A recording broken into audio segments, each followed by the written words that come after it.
పరువు హత్య, పరువు తీసుకున్న హత్య అనిపిస్తుంది.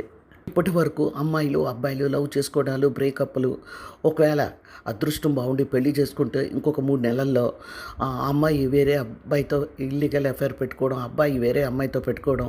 అంటే నిన్నగాక మొన్న జరిగిన హత్య చూశారు కదా! భార్య డెలివరీకి వెళ్తే చేయడానికి పాత లవర్‌ని తెచ్చుకున్నాడు. అదంతా మీకు తెలిసిందే. చివరికి అమ్మాయిని ముక్కలు ముక్కలుగా కోసాడు.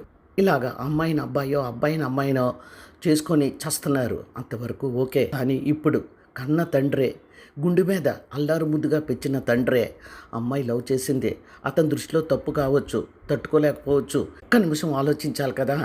ప్రేమించిన అబ్బాయితో పెళ్లి చేయకపోతే చేయకపోయాడు. అమ్మాయి చేసిన పని తనకు బాధ అనిపిస్తే అనిపించింది.